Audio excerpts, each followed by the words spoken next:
Welcome to Season 4 of Fueled by Coffee podcast. My name is Matt, and I welcome you all to the next run of episodes. I'm here today with my co-host, Aaron, once again, starting it off as we like to start every season off, pretty much. I would say you've been on almost every season premiere, haven't you? I'd have to go back and listen to them all, but I've been in every season. Yeah. At some point. Yeah. But kicking off another round of episodes today. A lot of great stuff on the horizon. If you're new here, go check out our social medias on Facebook and Instagram. Through our socials, we have merch. We have an email newsletter. Go sign up for that. And keep up with all the behind-the-scenes content and releases and whatnot through Instagram and Facebook. For those who are new to the podcast, I thought it would be helpful to just kind of, if they're just clicking on this for the first time, this is a podcast centered around coffee and conversation. It was an idea that I spawned about 2.5 years ago. I know a wide variety of people, so I thought it'd be cool, why don't we just sit down over a cup of coffee and just talk about life. And as always, drinking coffee. On each episode, I try to have a different coffee, but I can't have 1,000 bags of coffee on me. But today, I'm drinking out of my Wawa mug. Wawa, please sponsor me. But also, I'm asking for a new sponsorship this season.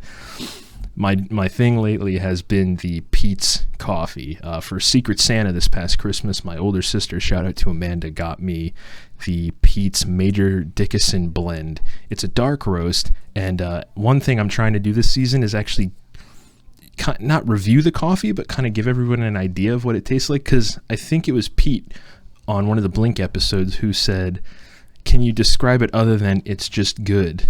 So, because I think I said, oh, it's pretty good, and he's like, well, what does it taste like other than pretty good? But the Peets coffee, this has been my jam. It's a dark roast, and it's got a really good coffee flavor, and it's very strong. It's got a nice bite to it, but it goes well with creamer. There's a nice mix. Because you know how sometimes you get a dark roast and it's too much coffee. It's too strong. Can't have coffee that's too strong, in my opinion, but it just doesn't mix well. Right. Whereas sometimes you have a light roast and it just tastes like watery creamer. Mm-hmm. So this is like the perfect, honestly, I will call this the most perfect coffee I've had so far in my entire life. It's so good. Bold statement, Peets. So shout out to Peets Coffee. Please sponsor me. Sorry, Wawa. But yeah, so coming up this season, we got a lot of great stuff. Next episode, we have our new co-host, Tommy Vex, professional wrestler extraordinaire. He's going to be on. We actually recorded an episode about, it was a Wawa tribute. It was all about our love for Wawa. So be sure to tune in for that. We also have Donut Wars. Myself and my fiance, we're trying all of the grocery store donuts in the area and reviewing them. That was like our first date, was like getting donuts. So so we got that. Tyler from Second Suitor will be back. We're going to be talking about wrestling and his band. Rob is back talking about the strange and unusual. So lots of cool stuff on the horizon, something for everyone. Make sure you tune in the next 5 months, I believe. We'll be dropping a whole lot of fun episodes. And also in June, an NFL season prediction before anything actually happens with Aaron, myself, and Tommy. So that should be a lot of fun. But before we get into this episode, today we're going to be talking about big life changes. I feel like there are so many big life changes in my life going on right now. Aaron came up with this idea. I thought it would be a great discussion point. But what's new, man? I don't feel like you haven't been on the podcast since Christmas. Yeah, it's been a minute. Let's just dive into the episode. It's full of big life changes, right? Yeah, that's true. I have a few of them at this point, so we'll dive in. It's quite applicable. Yeah, that we're doing this currently. That's why I thought it'd be a great kickoff to the podcast. Yeah, lots of stuff in my life is changing right now. There's no video, but I am wearing my Colorado beanie. I'm getting ready to move to Colorado this summer from Pennsylvania. I'm also wearing my Colorado shirt in support of that. It's beautiful. We're in sync today. But yeah, I had to represent it somehow. Big move coming up. We'll get into that. Shout out to Colorado. Please sponsor us. Hell yeah. Colorado Springs, please. If you have any extra state funding laying around. Their gas there? Okay, so at the time of this recording, guys, I just drove home from work today. Gas was $4.39 at the one gas station down the street from where I work. Colorado's gas prices are like $3.30 right now. Oh my God, what I wouldn't give. Gas is ridiculous right now. Shout out to Putin. Fuck you, Putin. Thanks for screwing everything up. I hope someone assassinates him. Same, man. Let it be known. I don't care. I don't care. Send the Not holding back. Send the KGB after me. I literally don't care. But yeah, I can't wait. Oh man, those gas prices. That's one of the reasons I'm excited to get out there.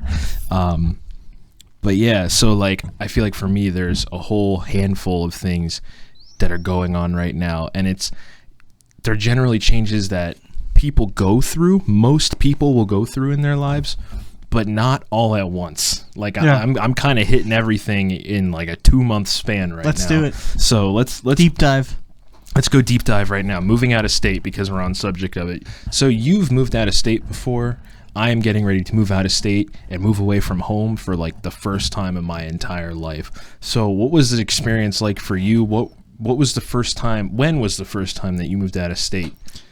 Yeah, the first time was when I went to college, I guess. I had done some traveling before, like in high school and in middle school, but never like moving out of my parents' house. Just maybe like a month or a couple weeks away. So it was strange. It was I was very nervous, very anxious. It was funny. I was really excited up until like when it was time to leave. Then I was like, man, I just don't want to I don't want to leave. I want to so much. It's just a lot of change at once. A lot of feelings come rushing through, I guess. But once I did move down to Washington, D.C., where I went to school, it was exciting, and it was fun to be there. I mean, I definitely miss being home, and I miss people from home, but, you know, this is the 21st century. We all have cell phones and computers, and it's easier to keep in touch and communicate at the click of a button. For sure. So it's not like I was writing letters and stuff. Yeah. So, no, it was exciting. It was new. It was an opportunity to kind of redefine who I was, or figure out who I was. Absolutely. Which was awesome, and also like throws you into a panic of like, who am I? And you start asking all these deep intellectual questions. What am I doing with my life? Where am I going? But no, it was great, and it's a cool experience because in college you're moving in with a bunch of other people who are generally doing the same thing. Right. Especially in Washington, D.C., there's not a lot of people specifically from the area, so in my particular situation, it was a lot of people coming from a lot of different places. Right. So that was kind of a similar bonding point, and just, you know, you're in that situation where you have to make new friends and meet new people and get comfortable being uncomfortable for the first time, doing a lot of different things for the first time. Yeah. So yeah, that was great. It's crazy that you brought up the whole like the introspection of like, who am I? What am I doing? Because that's what led me. Come on, that's my shtick, man. You know what I'm saying? That's what led me to want to move. Yeah. It's crazy. Like mine kind of went the opposite way. You know, I've been here. I've been in Pennsylvania my whole life. The Lehigh Valley, you know, it's where I grew up. It's where I went to school. I've worked all over the Lehigh Valley. I've made friends. I've lost friends.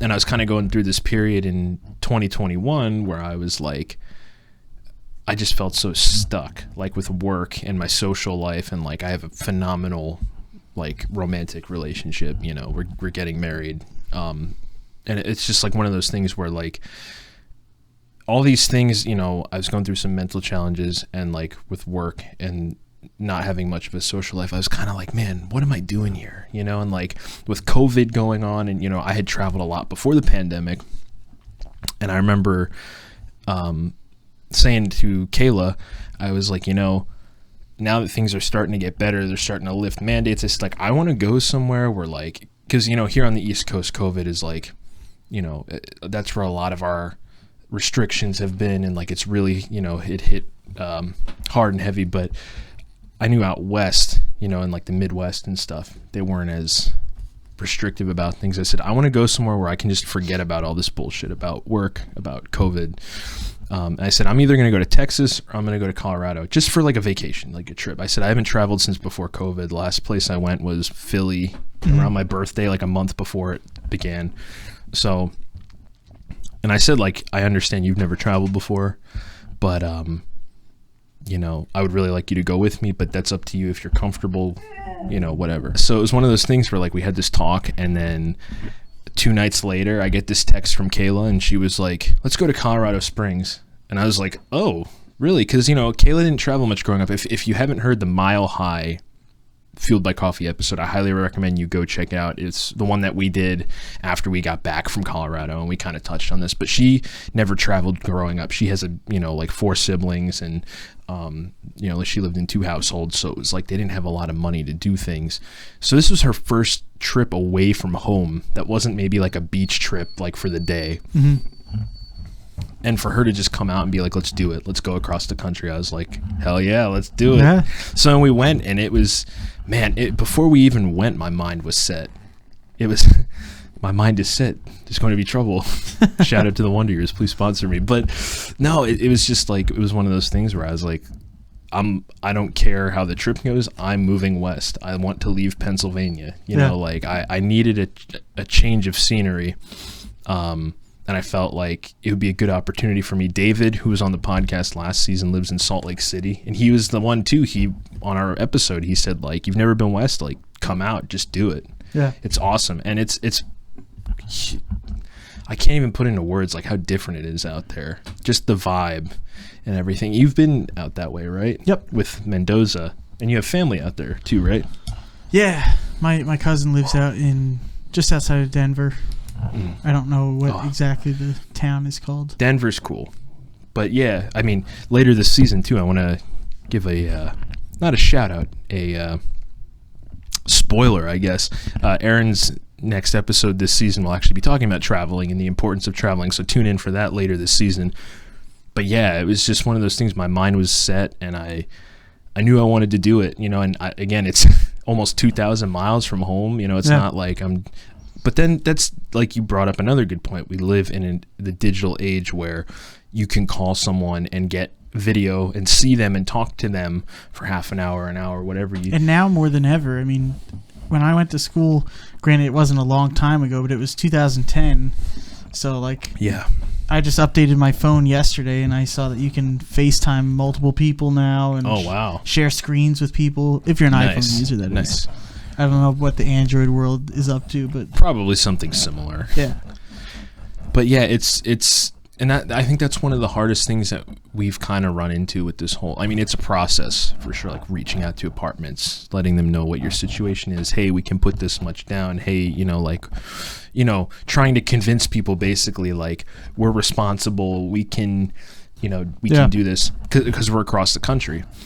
But one of the biggest things we've run into is like people not being super supportive of it. You know, like there's a handful of people that have been, and we're super, super grateful for them. Mm-hmm. But like there are people we've run into that are like, why would you want to do that? You know, like the naysayers, the doubters who are like, but you guys have never lived together before. You guys have never.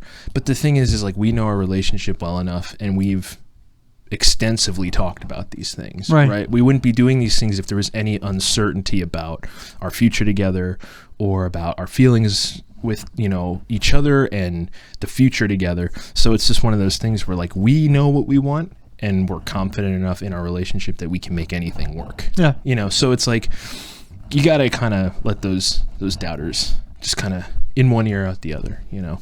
100%. And ultimately do what's going to make you happy. Yeah. You know, and say we go out in a couple years, we're like, you know what, let's go back to PA, or even better, this is going to open up a whole gate for us to explore other states. Arizona is a big one we want to go to. We want to go to California and see the Pacific Coast. We want to go to Washington State, like this will, in Wyoming, we want to go to Yellowstone. So this will open up so many other opportunities.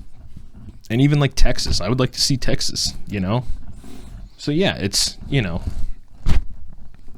it's an experience for sure, but it's, moving in general sucks, though. Can I bring that up before we get to you going to Nashville? Oh, yeah. Moving in general is awful. I helped Sean, who's been on the podcast, I helped him move his and my sister's whole house up here, just the two of us. It was brutal. You never realize how much stuff you have until you move. Yeah. It's funny. I was just listening to, so also another shout out later this season, Elite Enigma podcast. Our last episode of the season is actually a crossover I'm doing with them. And I was listening to one of their more recent episodes, and Randy, the one co-host, he was just talking about how he's house hunting right now. And he and his co-host were just talking about how the exact thing you just said, you never realize how much stuff you have until you move. And ouch for house hunting at this point in time. Yeah. I mean, he seemed optimistic about it. He said it's the spring and there's a lot more opportunities, but he said because of how the housing market is, it's like if you don't jump on something the second it goes up, it's gone in like within a day. It's definitely a hot market right now. For sure. But yeah, so after you graduated college, you went to Nashville then. Yep. So moving to school was a little bit easier than moving to your first apartment, because I didn't bring everything I owned with me to school. I still went back to my parents' house for breaks and stuff, and I didn't move all my belongings to college with me. So when I decided to move to Nashville, like you said, moving is a challenge. Like you have to figure out what you want to bring with you, what you want to get rid of, figure out how you're going to get rid of it before you leave. Yeah. Again, with somewhere that's so far away, it's a little bit tougher to figure out living situation and work situation and that stuff beforehand. Yeah. In this case, I kind of just saved up a lot of money. That's what we did. before I went down, because I knew I wasn't going to have a job right away. So I wanted to kind of cushion myself a little bit. Yeah. I was also lucky enough that it's not quite as far as Colorado Springs, so I moved in with my cousin. We went down to Nashville to start a recording studio. And we were able to visit Nashville like a few months before, or maybe even a year before. I don't remember the exact timing. Right. Just to kind of plan it out and like scope some things out. Yeah. But I think we found the place that we lived in just looking online and found this really nice place and just gave it a whirl. Yeah. I don't remember the exact details of like signing the lease and everything, but they were pretty cool with it. Like you guys coming from out of state. Yeah, everything. Not too strict about. That's what I'm hoping for. Verification and stuff. Yeah. The standard, really. A lot of places are first month security deposit and last month, and then they go from there. As long as some places do a background check or check your credit, stuff like that. That's the one nice thing we're finding with all the places we're looking at in Colorado is a lot of places it's like a first month and a security deposit. So it's basically 2 months, and then your utilities generally are a flat rate of $125 a month, and then you usually pay electric separately. So like that's really nice to start off with. Some of them go through the utility company. Other ones, it's like you have to call and have it set up. But we have already done all that research, and so like we know who we're calling when the time comes. By the time this episode drops, we may have something lined up. Who knows? I don't know. We're recording this like a couple months in advance, but yeah, it's definitely a change, man. And I mean the difference between going to school. So once you do it once, you're like, okay, it's a little more comfortable. Yeah. Moving to Nashville, I was a lot more excited than nervous. Right. I was there was still that lingering like anxiety of like what happens when you get down there? What if we don't like it? What if we don't get along when we're living there? What if I can't find a job? What if there's a lot of what ifs that go into it. But it was a very small part in the back of my mind, and I was much more excited to get down there and get started. And yeah. It was a similar thing of not knowing a lot of people, but I did know one or two people down there, so yeah. I was able to kind of connect with them and go from there. But yeah. That was a good time too. Nice. Yeah, and it's definitely going back to you talking about like the emotions of like you're excited until the first time you moved, it was like you were excited until the time came to go. And I think for me it's like I'm ready to take the leap, I'm ready to go and be on my own. And I think the thing that I have the most anxiety about is just getting a place lined up. As soon as I know we have a place to live, it's going to be smooth sailing for me, because as long as we have somewhere to go, that's all I care about, and I have leads on jobs, so I'm not worried about that. There's a really good market for baking out there, and, even if I have to get a transitional job for a little bit. Right. But I know that the first, we're aiming for like a June move, June, July. I'm anticipating we're going to not really be settled until like the holidays, like Christmas time, New Year's. But I'm okay with that. Like I'm ready for it. I know it's going to be chaotic, and I feel like those are the times you grow the most, is when you go through those changes and those, it's like the whole pressure makes diamonds thing. Yeah. Right. But yeah. But it's definitely a lot to handle. Yeah. So for sure. It's understandable to be nervous or anxious or. Yeah.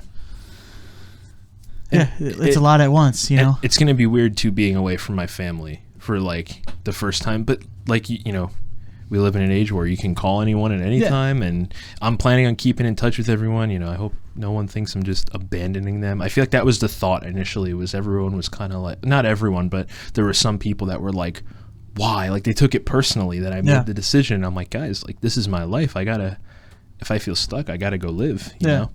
But yeah, no, it's definitely exciting. I'm excited. I'm ready. It'll be good. Man. But you want to move forward to our next point? I think Let's do it. So, as I said, I think I said at the beginning of the episode, at this point, I'm engaged. So Kayla and I, I believe the quote was, "You can call her my girlfriend or fiance, whatever you think it is at this point." The reason why I said that, forgive me. As people know, if you're a regular listener to the podcast, I record these in advance. Aaron and I, this is the first episode of the season, but we're recording it like out of order. And so in other episodes, I've called her my girlfriend, even though they're dropping after the fact. So for those listening to this, if you hear me say she's my girlfriend, she's also my fiance. We are engaged. But yeah, oh man, that's another big one that we're hitting on before we move across the country. Yeah. So I guess, should we talk about dating as an adult briefly before we get into like the finishing touch of dating, if you want to call it that? Because Aaron, you got married.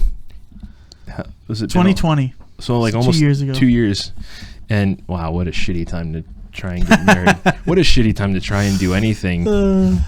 But I mean, we're in 2022 now. We made it through. So. Yeah, but still alive.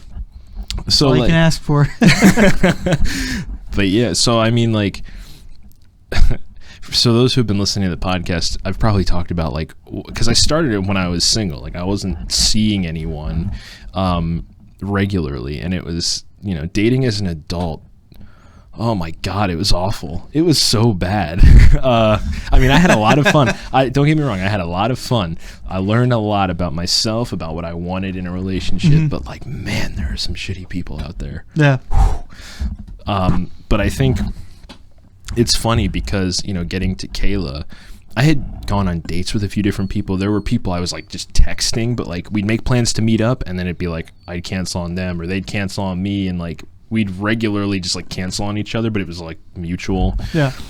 And I got to a point where like I was kind of tired of being led on. There's a lot of that, and it was January 2020. I was sitting in the Brewworks with Jack on a Monday night, and I told him, I'm done dating. I'm done with women. And I don't take this the wrong way. I said, fuck women. I hate women. And it has nothing to do with women. It's just like the whole prospect of dating, I was over it. I was over trying to like jump through hoops for people, and there were some that expected so much, especially on like dating apps and stuff. They like want you to make the first move. They want you to be. I was like, I'm over it. I just want to. At the time, I was going to move to Philly with John and food truck, and just focus on this and making music and having fun. And I said to him, I was like, I'm done. Like, I don't want to get married. I don't want to have kids. And this is stupid 22-year-old Matt saying this BS. How old are you now? 23? 24. Thanks, Aaron. Always putting me to shame. No, but it was it's crazy. You and I have talked so many times on the podcast about how much we change, how much we can change in short periods of time, and I think, we're sitting there one Monday night, and I was like, I'm done. I don't want to date. I don't want to get married. I don't want to have kids. I'm done. Like, I'm just going to focus on me. I'm just going to have fun. And it's crazy because then 2 nights later, hanging out with John in his basement, and he posted this picture of me on Instagram playing my guitar, and he captioned it, what a handsome man, or something like that, or what a beautiful man. And Kayla had worked with John for all of one day at the Limeport Deli. They barely knew each other. They don't even know how they had each other on social media. Mm-hmm. It's just wild how things like this work. And she just randomly decided to reply to his story, "That is indeed a beautiful man." And John was like, "Oh my God, this girl, So I was like, let me see, in typical Matt fashion. I'm saying 2 days ago, I'm done. And then I'm like, wait, hold up. And it was one of those things where I was like, yeah, like, send her my info, like, and then the rest is history. It was like one of those things where as soon as I stopped looking, as soon as I stopped trying, the right person came along. And I think that's so applicable to anything in life, really, is, sometimes you can search so hard for something, but until you, like, kind of just let the universe do its thing, you may not find it. So, like, it was just wild. It's crazy being with someone who you're, like, on the same level with, who gets you on every level, who I always, one of the biggest things I always tell people is Kayla is one of the few people, if not the only person, who can get my head out of my ass when it's up there, like when I'm really deep in my own thoughts. That's a good skill to have. Yeah, she's a really good listener. She's really good at communicating, and, like, she's one of those people who always is, like, amazing me with, like, I'm always amazed because she's always, like, just consistently growing. Like, it's crazy how much I've seen her grow from the time I met her. She used to be afraid of sitting in the car for too long in a parking lot because of her anxiety, and now, like, we can go somewhere and get donuts and coffee and just listen to music and talk in the car while we're and that's just one small thing. Like, for her to say, let's go across the country to Colorado on a vacation, and her to say, I looked at the rent prices out there, like, that's huge. So, like, she's always growing, she's always trying to better herself, and like, in turn, that makes me want to grow and better myself. It's inspirational to me, and she's always pushing me to, like, get to that next level. She's always like, yeah, do it. Like, join that website that you can write songs for, do freelance work, go get a better job. Like, that's the type of person that you need in your life. I mean, at least for me, I'm sure you feel similarly, someone 100%. And they get your sense of humor. Kayla didn't have much of a sense of humor when I met her. But she's learned, and it's funny because, like, she makes me laugh now. So it's like one of those things where, like, we're just on the same level, and I've never in my entire life had that, where I've been in a relationship where you're just on the same level. You get each other, you know? It's crazy, but it's a really good feeling to have. So that's where I'm at, man. We're getting married. That's awesome, man. It's congratulations. Wild. Thank you. But so now, let's go to your yours didn't go according to plan. No, not quite. Not quite. Let's see. Might I add, before we move on, I had one point here that I missed too. I was talking to this girl at work that I work with, because she's an artist too. So, like, I'm trying to, like, hook her and Kayla up as, like, an art connection. Yeah. And I told her about us moving out west, and I said, we want to get married. We want to get engaged and get married before we move. That's another thing. We're getting married before we move, for, like, legalities, and we're going to have our ceremony, like, next year, 2023. Yeah. But, and she said, and this girl made a really good point. She was like, yeah, that's actually a really good idea. She said, because moving that far from home, you're each other is all you're going to have. And she said, so, it makes it almost even more meaningful, or even an even stronger bond for you to be moving out with your wife, not just your girlfriend. Right. And I was like, that's a really amazing point that you just made. So, like, yeah, so that's why we're doing it. But now on to you, Aaron. Now on to me. I guess I'll touch on the adult dating thing. I didn't have too much experience with it, and it was kind of, so like high school dating. I didn't really date anyone in college, but high school dating is like you're just around the same people all the time. Yeah. And it just kind of happens, you know? Well, I found a similar correlation to adult dating. I mean, so dating apps were like fairly new or just kind of picking up steam when I was in school. Yeah. And then when I graduated, I moved to Nashville, and I would say I focused a lot on what we went down there to do, which was start this recording studio. And then after a while, it ended up being just making enough money to pay the bills and stuff. Yeah. And it was all focused on the mission or the goal that I had gone down there to do. So I wasn't really paying attention at all to like a social life or anything outside of building this business and eventually like working 2 jobs while trying to build this business. Right. When I moved back here, it was to play music in Above the Mendoza. That's kind of when we started that project, and I ended up working at Panera Bread. And while I was at Panera Bread is when I met my girlfriend. And again, it was kind of like that high school, you're just working with these people all the time. Yep. Type of thing. And then when that ended, I was working at CVS, and that's where my wife Sarah worked, and that's where I met her. Wait, Sarah worked at CVS? Yeah. I don't remember that. Wow. She was the lead pharmacy tech at CVS in Hellertown. Shout out. Please sponsor me. And yeah, so that's where I met her. And I vividly remember at one point, she was hot. She was a babe. Was. It still is. Always will be. Do I need to get her in here? No. Kick your ass? She's outside that room. She'll kick my ass afterwards. No, she is 100% hottie. And I knew that when I started working there. I was like, oh, yeah, she's cool. Yeah. And there was one day that Brian, our drummer and one of my good friends from high school, Brian Horn. Shout out Brian Horn. We were going to do a radio interview in Easton. So he was coming to meet me at CVS. I was working, and I happened to be working back in the pharmacy. And when we were walking out, I was like, see that girl over there? I'm going to date her someday. Or like ask her out on a date someday. Little did we know how it would end, but so yeah, I did. I invited her to a show. She came to the show. We talked. We hit it off. Then I asked her out on a real date. I found out she was a Cowboys fan. I told her to get out of my van. She stayed, which is good. That's how I knew things were gonna work out. I should post the video of that look on my face. My eyes were like bugging out of my head. So you think I'm kidding, but no, I literally said like I'm gonna pull over, get out of the van. Oh, dude, I've done it. I have a coworker right now, and she's a Cowboys fan. And when I found out, I said, "That's a shame." She's like, "Hey, I'm assuming you're an Eagles fan." I was like, "Yeah, I don't want to work with you anymore." And you know what they say about assuming? Makes an ass out of you and me. Exactly. So yeah, we went on a couple dates, and everything was working out well. I want to say very shortly after we started dating, like maybe a month or two.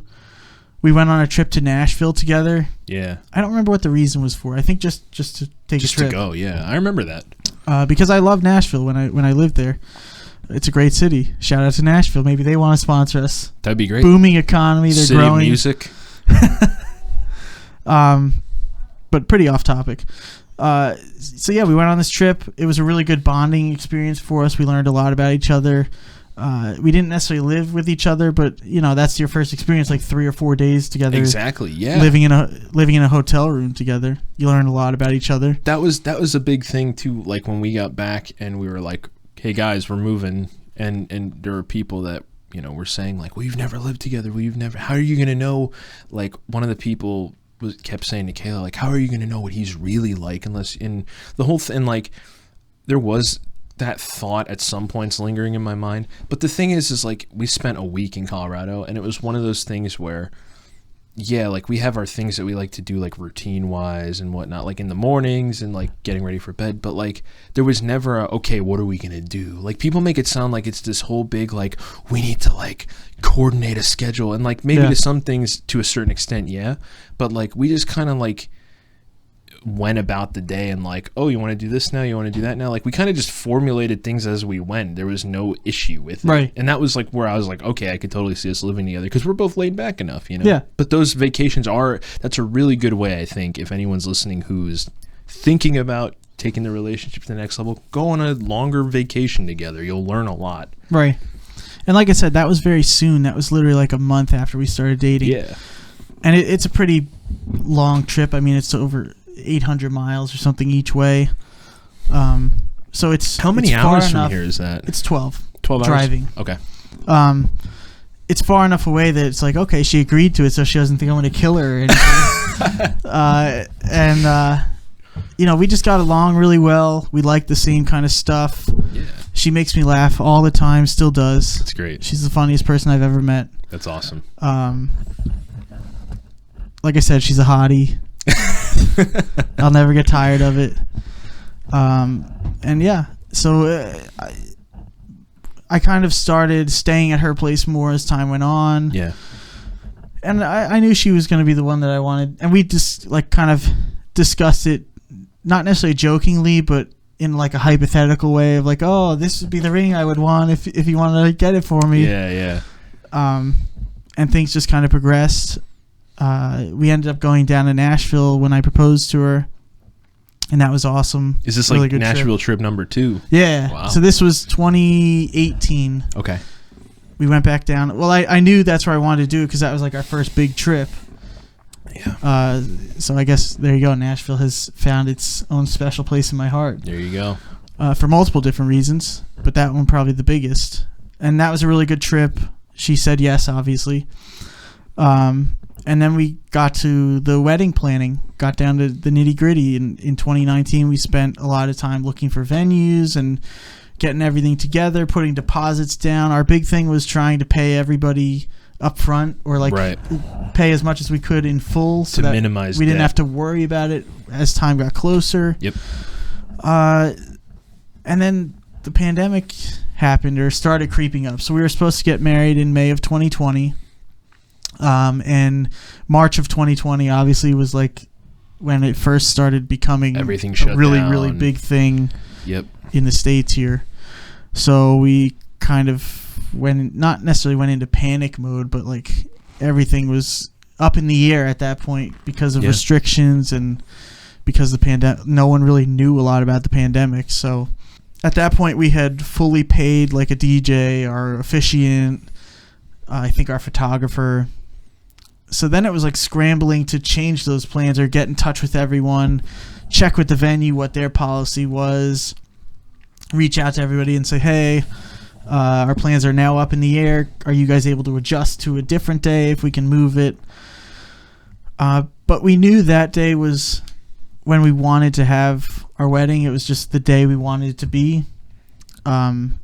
So our officiant was really good, and it ended up just being, we originally postponed the ceremony until October of that year, but we still got married with our officiant officially on May 22nd, 2020. Right. Which was nice. It was literally just the two of us and the officiant. Yeah. Really good time. Again, like we wrote our own vows, which was really cool. And, nice. We got to add our own little flair in there. That's one thing we're trying to figure out, like for a ceremony, because like we had initially said like, let's just not do vows, let's do it really simple. Mm-hmm. Ben, I have asked, I don't know if I'm going to keep this in, Ben, the t-shirt master, he went to seminary and he's double checking to see if he can still officiate weddings, because I asked him if he would do it, so he might be doing it for us. But like, Yeah, first it was like no vows, and then I said something about it, and Kayla was like, "Well, wait, we're not doing our vows." I thought that's what we agreed on. So like, how do you even go about how do you go about writing vows? Like, what goes into that? I would start with a Google search of I mean, I'm a writer. I'm an amateur writer, so I could. Yeah. I'm sure I could come up with something if I had to. It's not hard if you just write from your heart. Yeah, of course. Like, write what you feel. Throw a little humor in there if you want. But just tell her how you feel and what you're going to do for the rest of your life, and then you're set. You're going to be my sugar mama. My fat ass is sitting on the couch. Hey, if she says yes to that. Nah, it's a team effort. That's the whole thing with marriage. I think for a marriage to be successful, you guys got to be on the same page. Not with everything, because you're different people, but I think you got to function as a team. Yeah. You know, you're in it together. You got to be in it to win it. And I think that was a big connecting point with Kayla and I early on, was like, because with our experiences, not in just the dating world, but in the people world, where there was friends or family, you know, our whole thing was like how quickly people give up on things before they even try to work on it or save it. Right. You know, our whole thing was like, if you're committed to someone, like you're in it. Like, you got to work. You know, love is work. Yeah. And I think a lot of people don't realize that. You know. I agree. So we got married by ourselves. Pushed the official ceremony off to October. Yeah. And that was a whole nother thing, because like, how do you get the word out to everybody that you invited that it's postponed now? Yeah. And as time went on, they still had these restrictions as far as how many people could come, and if you were wearing masks or not. And when October was approaching, and we were like, well, this is still very restricted. Not everybody that we really wanted to come could make it, whether they were out of state or whatnot. So we contacted the venue, and there was a lot of stuff popping up about people having a hard time getting their deposits or whatever money they had put down back.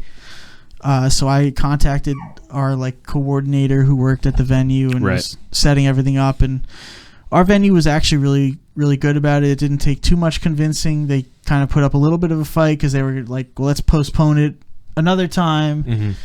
And we just decided, you know, if we want to have a ceremony, we'll have something in the future, but at this point we're just going to not have the ceremony. So again, we had to get in touch with everybody and let them know, hey, remember we postponed that thing? Yeah, we're not going to do it anymore. Yeah. But it actually worked out in our favor, because weddings, whether you try and have them for very cheap or not, end up just being quite expensive. So we definitely, while it would have been really nice to have a big ceremony with everybody there and celebrate with our whole family and friends and extended family, we still got to do what we wanted and helped ourselves a little bit. Yeah. I remember when you told me about, this is pre-COVID too, when you told me about you guys doing the dessert table. Yeah. Oh man, I was hyped for that. I was so hyped for that. I was going to be all over the dessert table. Yeah. And then we talked about trying to do like a 1-year anniversary thing, but you know, planning that whole thing one time was plenty for both of us. Yeah. Especially her. She did a lot of she does the heavy lifting on a lot of stuff. Yeah. So I'm very appreciative for that, and grateful that she takes that on. And you guys had a nice honeymoon too. You did a trip up into New England, right? Yeah, well, we're going to touch on that in the travel episode, so stay tuned. Stay tuned not next season. Good Lord, later this season for our episode on traveling. But yeah, that was a great time too, and we only got to do that because, well, again, so we had honeymoons booked as far as we were going to go on a cruise initially. Nice. And that got postponed because of COVID. All cruises got delayed or canceled. And then we were going to go to an all-inclusive resort in the Dominican Republic, I think. And that got postponed because of COVID. So at that point, we were like, well, we're just tired of rescheduling everything. Yeah. I mean, it was literally like a year of planning and then a year of rescheduling all that planning. That's brutal. So, but we made it. We're on the other side. And y'all are happy, right? Doing well. So yeah. And that was the story. I mean, we made it through. We're better for it, I think, as far as a couple. Like we're stronger. We're a stronger team for persevering through that situation. Hell yeah. Y'all had a baby. And we have a baby.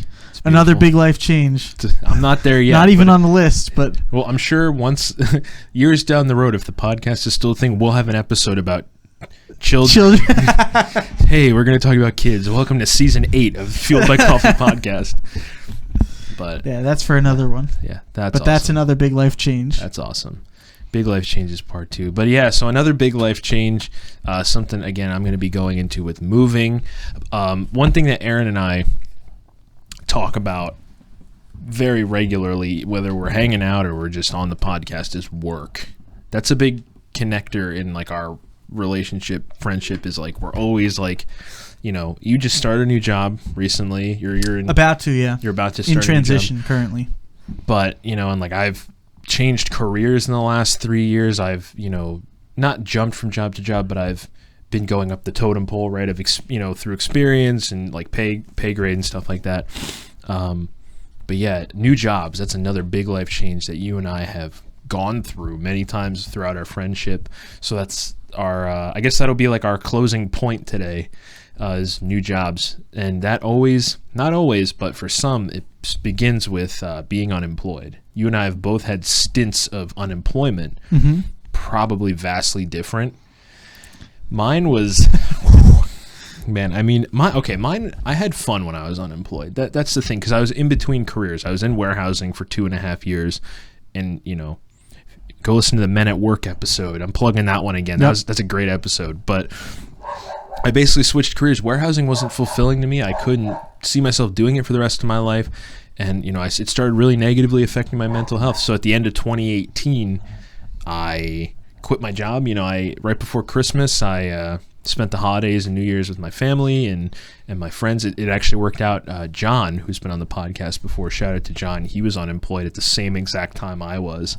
So like he had his band and I had my music stuff, but like we were hanging out regularly and we would get together because we had nothing else going on. Like we were job hunting, but we would hang out more regularly and we had a lot of fun. Actually check out later this season when I do my episode with Tommy where we talk about ideas we've come up with and never followed through on. There was one from my time on unemployment, so it involves Valley Farm. That's all I'll give away. So check back later this season for that. But yeah, my time being unemployed was interesting. I was in horrible shape.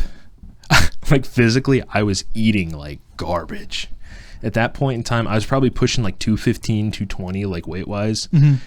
And for those, I mean, I don't know if I ever disclosed my weight on the podcast. But here we go.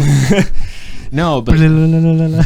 No, it's so like since then I've started eating a lot better. I'm a lot more active. I've gone through huge life changes, you know, like since then, career-wise, relationship-wise. Very fitting for the podcast. Yeah, you know, like I've talked about a lot of these things on the podcast, but like, you know, through some changes, positive and negative, you know, I've lost, you know, I'm at a healthy weight now, you know, I feel good. But yeah, at the time, man, I was eating horribly. I was eating like I don't know if I've ever talked about this on the podcast. Every morning, my breakfast, I was spending a lot of money on cereal and Pop-Tarts.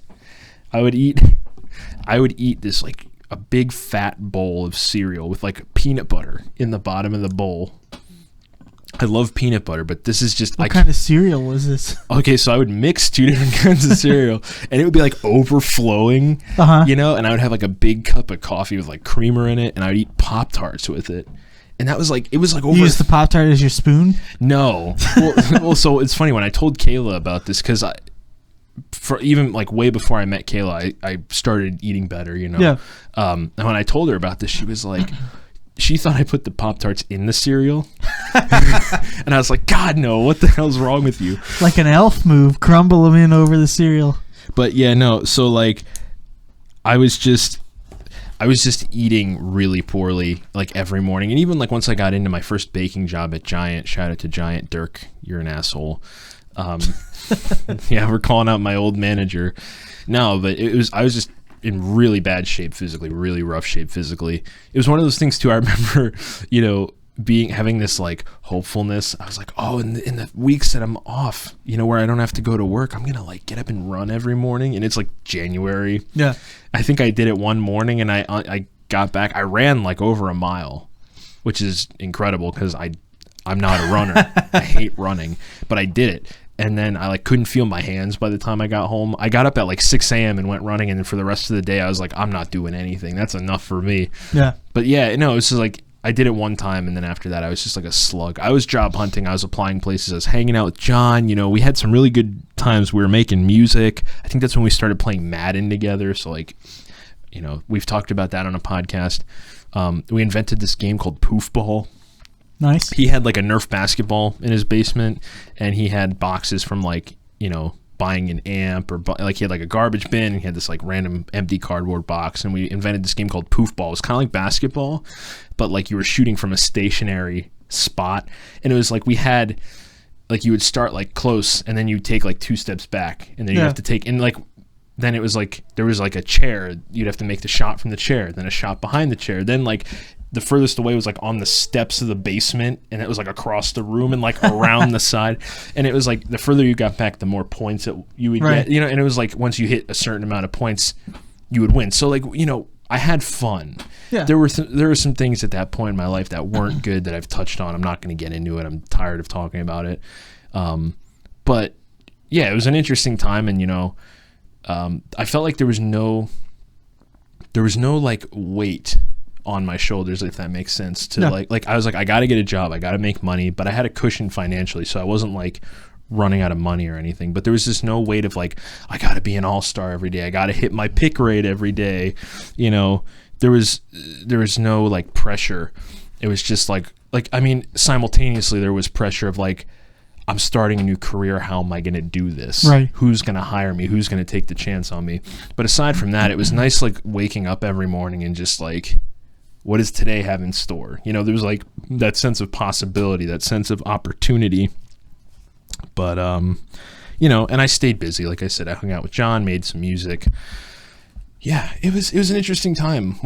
And you did a couple. Yeah, I've had a couple stints, and it's interesting to look back at like a bird's eye view of how I've grown and the process changes. And maybe this is, I would imagine, applicable to everybody who's had a few stints of unemployment or different things that they look back on. The first one was a voluntary unemployment.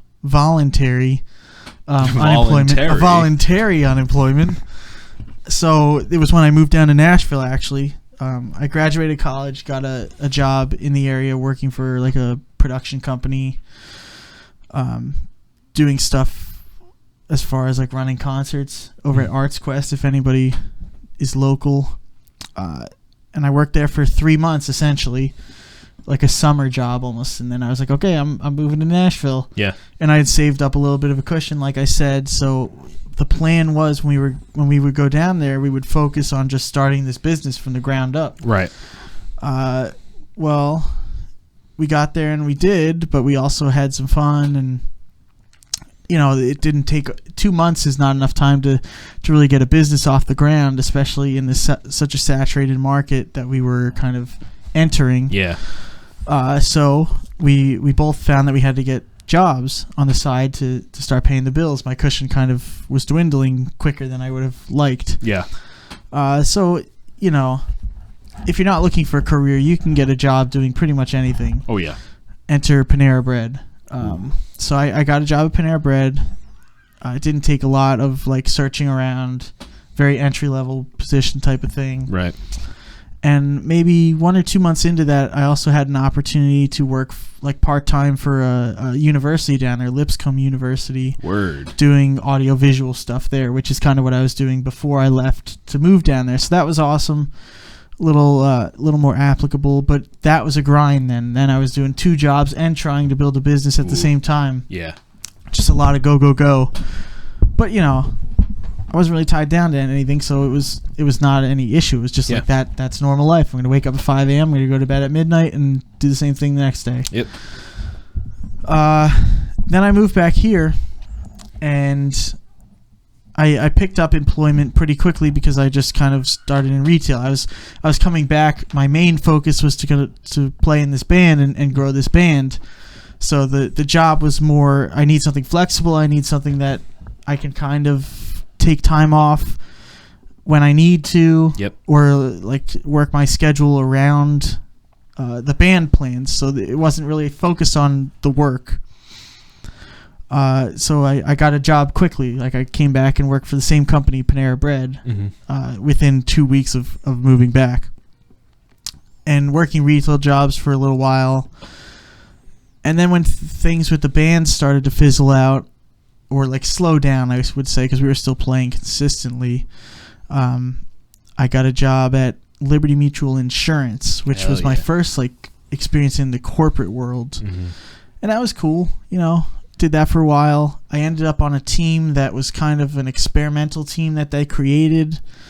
It didn't work out. The company decided that this team wasn't beneficial for them, so I got laid off. Was that around the time the podcast started? I think we started the podcast when you were unemployed one time. That was August 2019. Okay. So right around that time, I think, is when we were November 2019 is when getting it off the ground. At that time, they essentially give you like a severance package when you leave. Right. And there was an option that we were exploring that was like a program when they eliminate your job and outsource it to a company or like a country outside of the U.S., that there's an opportunity that they would have to pay for you to go back to school through this certain program. So you could go back to school paid for by somebody else and learn a new skill or to switch your career or whatever. Right. So I was following through on this process, but it was taking like month after month after month. And while this was happening, I was trying to learn new skills on my own, also job hunting and interviewing for jobs. If I found something, I would... so the stipulation was I couldn't take a new job before this process was seen through to see if I was going to be doing like an education program or something. And this process was just kept dragging out and out and out.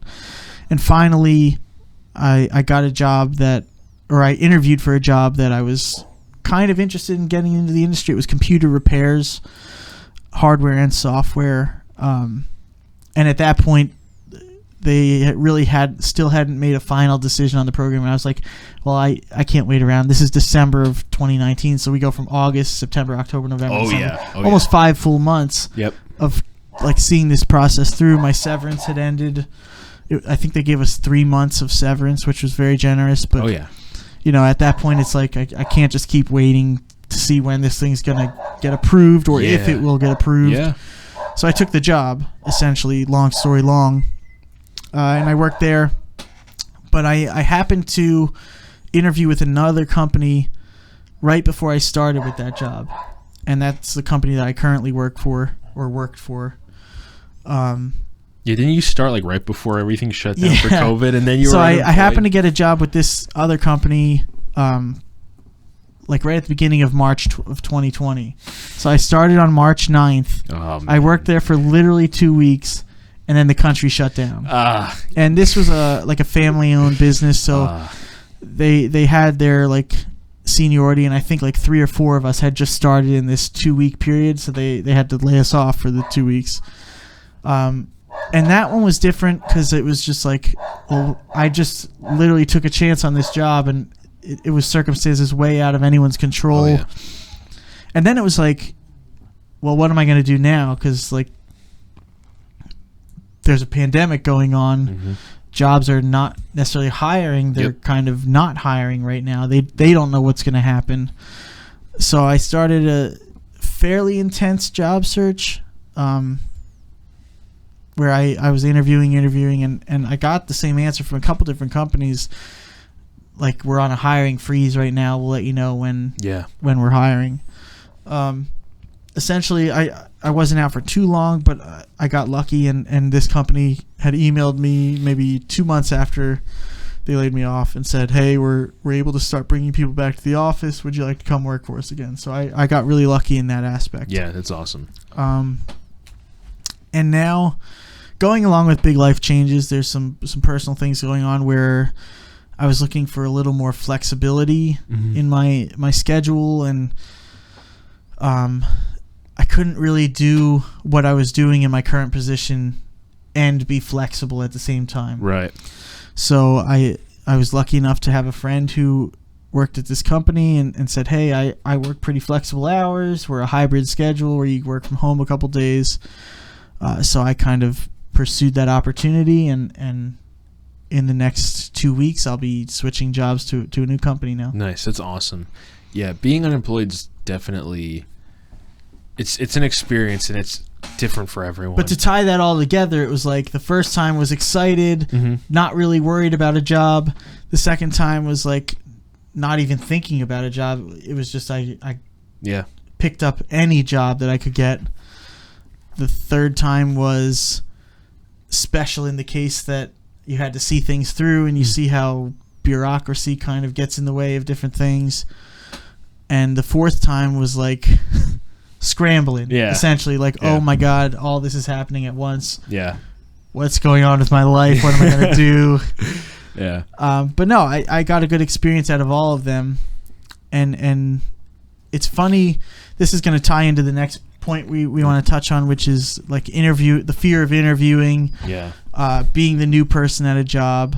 And I don't know if you have any more to add as far as being unemployed goes. No, I'm ready to move into the interviewing, because I think that's where we'll close. This will be our last point within new jobs, is interviewing. I feel like you and I have talked about this, like interviewing. I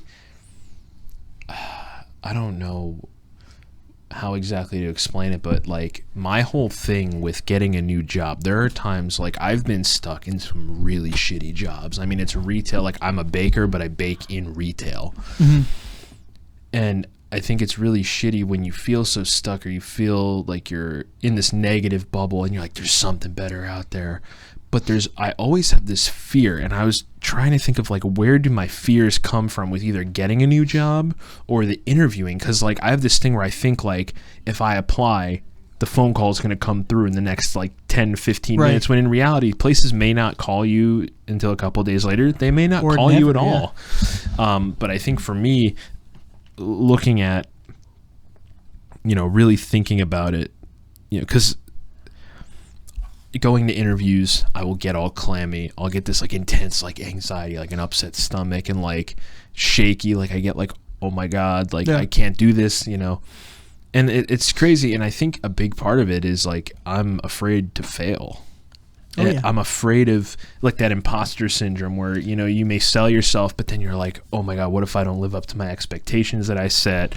Or and I guess this kind of goes into the awkward new guy period where you're like, you have to relearn everything, or you have to learn everything that the new workspace has.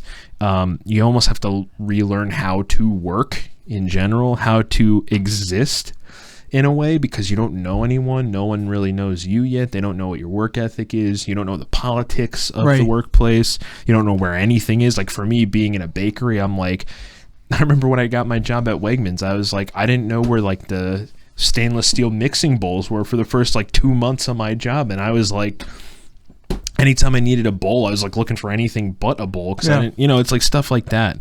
And a lot of times too, I've asked in interviews, like, what's the culture like in the bakery? What's the and they'll give you the answer you want to hear, but you really can't judge those things until you're in it for a few months. It's very hard to convey through the interview what it's going to be like working at the company. Yes. I think that's one thing that contributes to that fear. Yeah. And I think I can make a general blanket statement and say I think everyone experiences that unknown, or like that anxiety leading up to a job interview. Yeah. Whether it be for, did I say something that I can't follow through with, or did I not sell myself enough, and now they're not going to give me a call back or an offer to get the job. And I think it's something you have to kind of say, I need to get comfortable with being uncomfortable, and just kind of push through. Yep. I personally believe that putting yourself in uncomfortable situations helps you grow personally. Absolutely. And helps you kind of not necessarily conquer that imposter syndrome, but like lets you put it in the back of your mind and put it out of sight, out of mind almost. I feel like the more I've been uncomfortable too, the more I almost like grow that set of balls where I'm like, I don't really care. If I handled this, I can handle, or it's like, when you have a really tough day, like for me, knowing when certain holidays are coming up, or like Fastnacht Day. Right. I mean, we're releasing this in May, but last week, as of recording, was Fastnacht Day, and like not knowing what to expect. And, I was like, holy shit, like this is going to be bad. But then like once I made it through it, I was like, all right, that's behind me now. So I did that, so I can do anything. You've experienced Fastnacht Day at a couple different companies. Oh my God. Making donuts. So brutal. like from coming from the other company where it was literally brutal to that wasn't so bad. This was the easiest Fastnacht Day I've ever had. But you have that in your head, that fear of like, oh, it's going to be like last time. Well, and the thing is too, is like I work at the busiest Weiss bakery in the whole company. Yeah. Weiss is Pennsylvania based. For those who don't know, they may be in New Jersey too, but like out of all of the stores, our bakery is the busiest in the whole company. So like knowing that and knowing how the customers are, it's scary. But yeah, like once you become uncomfortable, once you go through more uncomfortable scenarios, it almost like strengthens you in a way where you're like, man, I can do anything. And it's funny how we build it up in our mind so much, I think. Yeah. And I can't say this for everyone because everyone's different. I'm a chronic overthinker. But you build the interview up in your mind so much that you're almost self-inflicting that fear and anxiety, and it turns out when you get there, it's like it's not so bad most of the time. Most of the time when I go to an interview, I feel unprepared, even though I try and prepare myself as much as possible. Find out information about the company, find out about who I'm interviewing with, and their history and what the job is, and a lot of job descriptions don't necessarily convey what you're going to be doing in that certain position, which is something that we just have to, I think, figure out a better way to do in general as far as employee to employer type of thing, or employer to employee, just conveying what the job is essentially. Yeah. And I think the interview clears that up a little better than reading a job description and writing a resume. But I could go on forever about that stuff. The point being is that I think a lot of us deal with fear and anxiety and imposter syndrome going into an interview, and just changing your mindset to, I have to get through this. This is going to be uncomfortable. I know it is. Yep. But getting through it, I'm going to be, one, better for it. I'm going to grow from the experience no matter what happens. And if I land the position, even better. I've succeeded now. Yeah, and I think a big part of, in my experience in the last year of conquering the imposter syndrome, is getting through the first week. I know. So Kayla works at Chick-fil-A. And I remember, like, she is a phenomenal cook. Like, Kayla loves working with food. She has a great attitude. She's a hard worker. And I know before she started her job, I started at Wegmans at the same time she started at Chick-fil-A, and she was having the same doubts I was. And I was like, Kayla, like, you are such a bright person. You work hard. You know what you're doing. You have the experience. And I remember I started a couple weeks before her, and I said, like, the first week is always the worst. You make it through that first day of, like, I don't know anything. Then you kind of, like, gradually learn a little bit. And then it's like you get through your second day, and you're like, okay. And then you start gaining that momentum. And by the time you hit that second week, you kind of know what you're doing. You get the ball rolling, and then everyone is like, oh, there's that, you're no longer the new guy. You're just like, you're part of the team. Right. And I think that first week is always the most brutal. But once you get through that, again, that's another thing that kind of just like boosts your confidence. Yeah. And so overarching theme is that it's a mindset thing. It's how you approach the interview. It's how you set yourself up for success by knowing that it's going to be uncomfortable, by doing everything you can to face it head on and just kind of get through it. And then that first week, kind of feeling out the company culture, feeling out where you fit in, being open to just soaking up as much as you can, learning a new process or training, whatever you need to learn for that specific job. And I just want to touch on the first week thing again. it kind of tells you whether you fit in. If you are offered the job, like we pointed out before, you don't really know what you're getting into. You don't know what the company is going to be like. That first week is, okay, I'm going to fit in at this company, or you get into a couple of days and you're like, yeah, this really isn't for me, or this isn't going to work out, I don't think. Mm-hmm.